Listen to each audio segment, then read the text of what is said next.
नमस्कार, आप देख रहे हैं न्यूज 21। मैं हूं आपके साथ रितिका पांडे। खबर नॉर्थ से देख रहे हैं आप, जहां न्यूज 21 की टीम ने श्री कृष्ण गौशाला सेवा समिति मलवानी के एक अध्यक्ष ओम प्रकाश गहलोत, कोषाध्यक्ष बलबीर सिंह राठौर, सचिव पूलाराम डूडी, मैनेजर विनोद कुमार कासवा के साथ खास मुलाकात की है। आपको बता दें, गौशाला अध्यक्ष ओम प्रकाश गहलोत ने कहा है कि पिछले 4 साल से गौवंश की सेवा की जा रही है। वहीं गौशाला में अच्छे तरीके से साफ सफाई भी की जा रही है। वहीं गौशाला में गौवंश के खाने पीने के लिए डिग्गी और खड़वजे का निर्माण भी किया जा चुका है। वहीं गौशाला में दान देने वाले भामाशाहों की अगर बात करें तो ये एक लंबी फेहरिस्त है।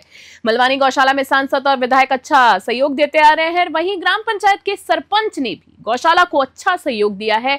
भामाशाह की अगर हम बात करें तो दिल्ली में मंगल चंद्र हिसारिया, मलवानी से सत्यप्रकाश ताहारण, चारणवाली से हरिलाल साहू, मेड़ा खेड़ा से साजाराम पोचालिया, माधो सिहार से साहब राम पूनिया ने गौशाला को दान देकर मिसाल पेश की है।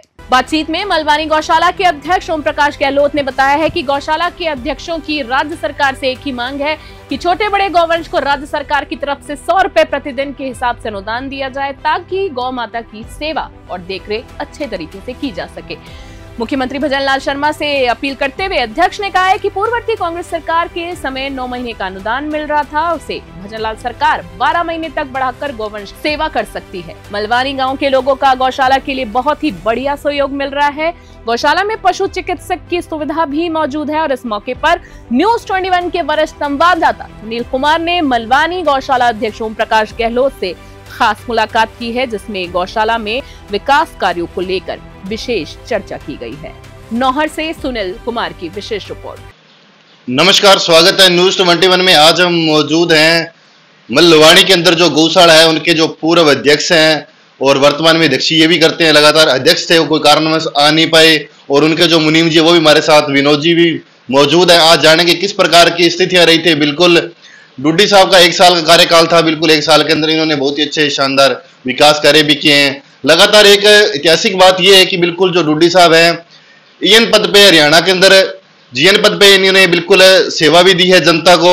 आज इनसे जानेंगे किस प्रकार गौशाला का मैनेजमेंट कर रहे हैं, ये किस प्रकार इस गौशाला के अंदर जो गौवंश है उनकी रेख देख कर रहे हैं। लगातार इनकी जो ग्राम पंचायत है उसमें जाकर हमने विजिट किया, हम जनता से बातचीत की, तो बिल्कुल जनता का एक ही दावा है, एक ही वादा है, बिल्कुल जो डूडी साहब हैं अच्छे तरीके से काम कर रहे हैं। बात करेंगे मुनीम जी की, तो मुनीम जी विनोद जी हैं, बिल्कुल विनोद जी बहुत अच्छे तरीके से 13 साल से इस गौशाला के अंदर संघर्ष कर रहे हैं गौवंश के लिए। तो सबसे पहले तो स्वागत आपका जी अध्यक्ष, बहुत बहुत धन्यवाद जी आपके और आपकी टीम का और आपके फॉलोअर्स का, थैंक यू।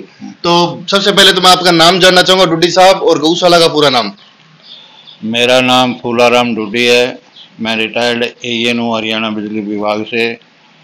और गौशाला का पूरा नाम मैं लगातार 13 साल से श्री कृष्ण गौशाला समिति मलवानी में अपनी सेवा दे रहा हूँ।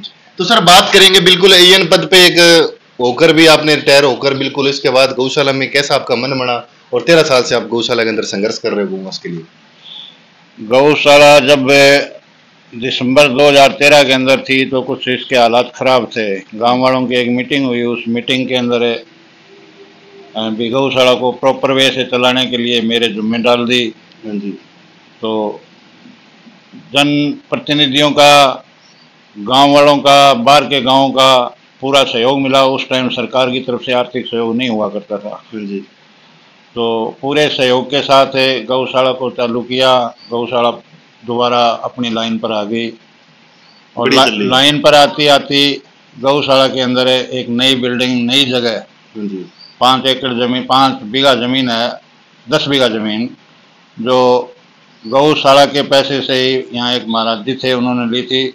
उसके अंदर जन सहयोग से, कुछ गौशाला की बचत से, कुछ गौशाला की आमदन से हमने गायों के लिए एक अच्छा आवास प्रबंधन किया है।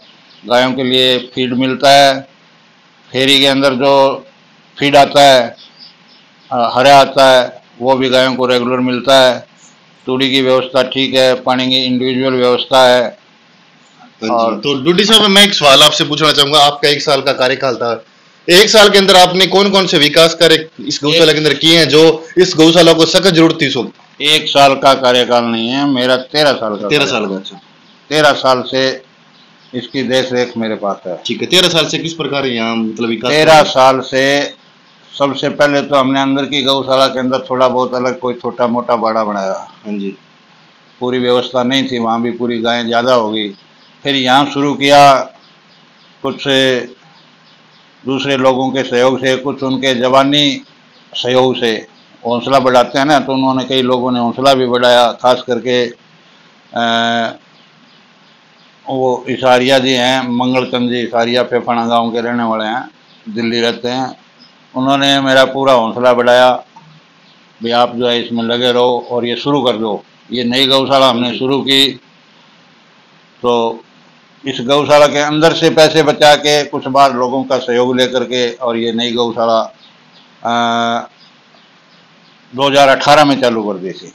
तो कितने गौवंश हैं यहाँ? गोवंश यहाँ कितने हैं? 820 हैं। तो इस बार गर्मी का मौसम था, बिल्कुल है, गर्मी के अंदर कोई डेथ वगैरह तो नहीं हुई? गर्मी में नेचुरल डेथ जो होती है वही है, और स्पेशल डेथ हमारी गौशाला के अंदर कभी नहीं हुई, लंपी में भी नहीं हुई। तो प्रधान जी बात करेंगे, जैसे लगातार देखा था कांग्रेस की सरकार थी पीछे, बिल्कुल है 3 महीने का अनुदान आ रहा था, फिर 6 महीने का, फिर 9 महीने का। बिल्कुल इस बार भाजपा की सरकार बन चुकी है, भजन लाल जी शर्मा बिल्कुल है नए सीएम साहब बन चुके हैं, तो उनसे क्या कुछ अपील करना चाहते हो? क्योंकि पूरे राजस्थान की जितने भी गौशाला, जितने भी अध्यक्ष हैं, तहसील अध्यक्ष हैं, चाहे जिला अध्यक्ष है, तो उनकी एक ही मांग है कि इस अनुदान को 12 महीने का किया जाए। तो आप क्या कुछ कहना चाहते हो इसको लेकर?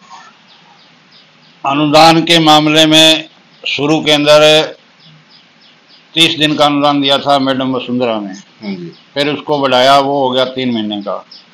और फिर गहलोत जी आ गए, गहलोत जी ने अच्छा किया गायों के लिए, इसको 3 से 6 किया, 6 से 9 किया। और जो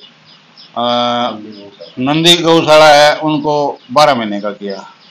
और प्रत्येक गौशाला के अंदर निर्माण के लिए 10-10 लाख का सहयोग किया प्रत्येक गौशाला को। और अब जो भजन लाल जी सीएम आए हैं, उनसे ये उम्मीद करते हैं, उनकी पार्टी भी गायों के लिए रक्षा करने के लिए सबसे मोटा मुद्दा उठाती है। हम ये उम्मीद करते हैं कि वो 12 महीने के अनुदान प्लस गौशाला के अंदर नई बिल्डिंग निर्माण के लिए पैसा दें। ठीक है। तो सर जैसे देखा है छोटे गोवंश का 20 रुपए कर रखा है, बड़े का 40 कर रखा है, तो मतलब अध्यक्षों का कहना है कि इसको भी बढ़ाया जाए, क्योंकि 20 रुपए से पालन पोषण नहीं होता गोवंश का, तो जैसे छोटे का 40 किया जाए, बड़े का 80 किया जाए, तो आपकी क्या राय है इसमें? नहीं, मैं ये मानता हूँ अगर ये सही ढंग से इसको करें तो इसमें हो जाता है, पर बाकी अगर ये 40 और 80 हो जाए तो ये गाय जो है पहचान में नहीं आएगी, इतनी बढ़िया गाय बन जाएगी। ठीक है। तो अध्यक्ष साहब जैसे यहाँ कोई एमपी साहब का या विधायक साहब का कोई या ग्राम पंचायत सरपंच साहब का कोई सहयोग मिला आपको? ग्राम पंचायत का सहयोग तो आर्थिक तौर पे तो नहीं है, पर बाकी उनका जैसे आर्थिक ग्राम पंचायत की तरफ से नहीं है, उनके जो इंडिविजुअल है वो सहयोग उनका सबसे ज्यादा आता है। तो इधर विधायक साहब का? और विधायक जी चाचान जी ने 5 लाख रुपए की अनाउंसमेंट की हुई है, अभी तक आया नहीं है कुछ भी। हम उम्मीद करते हैं कि जल्दी वो उसको रिलीज करवाएंगे। अच्छा, रिलीज करवाएंगे। और पहले एक बार मटोरिया जी ने 2 लाख रुपए दिए थे। अच्छा, मटोरिया जी। इसके अलावा किसी MP MLA का यहाँ एक नया पैसा लगा हुआ नहीं। ठीक है। तो हमारे साथ जुड़ चुके हैं मुनीम जी, बिल्कुल विनोद जी। विनोद जी क्या कुछ कहना चाहते हो, किस प्रकार गौशाला चल रही है, किस प्रकार आप मैनेजमेंट कर रहे हो, क्योंकि बहुत बड़ी जिम्मेदारी आपके हाथ में है। किस प्रकार गौशाला चल रही है? हमारी गौशाला अच्छी चल रही है जी, हरियाणा का सहयोग मिल रहा है पूरा। हरियाणा के कौन है जो सहयोग दे रहे हैं? बढ़िया, क्या नाम है? जमींदार है, जैसे मल्लिका गांव का पूरा सहयोग है, उम्मेदपुरा का है, मेना का है। बढ़िया। तो सर जैसे बात करें 9 महीने का कितना अनुदान आ रहा है इस गौशाला में? लगभग 70 लाख रुपए आते हैं जी। 70 लाख रुपए। तो गौशाला की निजी आय क्या है? हो जाता है जी 20 लाख। तो ज्यादा है, 20 लाख से ज्यादा है। ठीक है। तो इसको टोटल मैनेजमेंट आप ही कर रहे हो सब, इसका लेन देन जो भी हिसाब किताब सारा मैं करता हूँ। टोटल आप करते हो? तो यहाँ जैसे गाँव के लोग आते हैं, तो जैसे गौवंश छोड़ने के लिए आते हैं, तो छोटी गौवंश का कितनी रसीद काटते हो, बड़ी कितनी काटते हो? 1100 रुपये जी प्रत्येक का। छोटी है चाहे बड़ी है? ठीक है। तो तमाम भामाशाह को क्या कुछ कहना चाहते हो, जो तमाम भामाशाह आपको लाइव में देख रहे हैं कैमरे के माध्यम से, अगर आपसे कोई जुड़ना चाहता हो, आपको कोई सहयोग देना चाहता हो, तो आपका स्थायी पता क्या है, कॉन्टैक्ट नंबर क्या है? स्थायी पता श्री कृष्ण गौशाला समिति मलवानी, कॉन्टैक्ट नंबर 96 105 98 424, फोन पे, गूगल पे, पेटीएम। तो अध्यक्ष साहब बात करेंगे किस प्रकार गौशाला चलानी चाहिए, किस प्रकार नहीं चलानी चाहिए। राजस्थान की बात करें तो काफी गौशालाओं की स्थिति बिल्कुल खराब हो चुकी है लगातार, क्योंकि भ्रष्टाचार भी काफी होते हैं गौशालाओं को लेकर। किस प्रकार चलानी चाहिए? नहीं, गौशाला के अंदर भ्रष्टाचार करते हैं तो फिर तो बाकी कोई जगह बचनी नहीं चाहिए मेरे विचार में। हाँ जी। और मैं ये मानता हूँ कि गौशाला को ठीक ठीक लाइन पर, जो ठीक पोजीशन की लाइन है उस पर चलाने के लिए हर गौशाला के पास पैसा है इस टाइम। जितनी गौशाला रजिस्टर्ड है, जो सरकार के अंदर अनुदान के अंदर पात्र है, वो सारी की सारी गौशाला सही कंडीशन के अंदर मेरे अनुसार से पैसे आर्थिक सहयोग हिसाब से, क्योंकि वो पहले इंडिविजुअल भी चल रही थी और अब इतना आर्थिक सहयोग सरकार की तरफ से मिल गया। अब भी अगर गौशाला नहीं चल रही तो इसका मतलब वो सारा अड़ंगा ही वहाँ का बैठा हुआ है। ठीक। तो अध्यक्ष बात करें जैसे जिला अध्यक्ष विजय जी रोंता और तहसील अध्यक्ष दयाराम जी सिल्लू, किस प्रकार आपका मैनेजमेंट करते हैं, कैसे आपको संभालते हैं लगातार? नहीं, उनका कोई मैसेज जिला लेवल का या तहसील लेवल का या राष्ट्रीय प्रदेश स्तर का कोई प्रोग्राम होता है तो उनका मैसेज आता है और उस मैसेज के अंदर हम अटेंड करते हैं। अच्छा, अटेंड करते हो। बढ़िया बंदे, मतलब बढ़िया काम कर रहे हैं वो भी। कहीं ना कहीं संतुष्ट हो आप भी? हाँ, मैं संतुष्ट है। ठीक है। तो अध्यक्ष न्यूज़ 21 के अंदर 10 मिनट टाइम दिया, धन्यवाद। आपका भी धन्यवाद जो आप यहाँ इस गांव के अंदर पधारे, इस गौशाला में पधारे। यहाँ तो कोई आया ही नहीं आज तक। हाँ, कोई अखबार वाला न्यूज़ लेने नहीं आता। आप तो टीवी चैनल वाले हो। Thank you. ये थे हमारे साथ बिल्कुल डोडी साहब, 13 साल से संघर्ष किया इस गौशाला के अंदर बिल्कुल, और हरियाणा में EN पद पे या GN पद पे बिल्कुल जनता की सेवा भी की है। ये भी बहुत ऐतिहासिक बात है। EN पद पे रहकर, GN पद पे रहकर और लगातार गौशाला के अंदर आकर 13 साल आके यहाँ एक गौवंश की सेवा करने का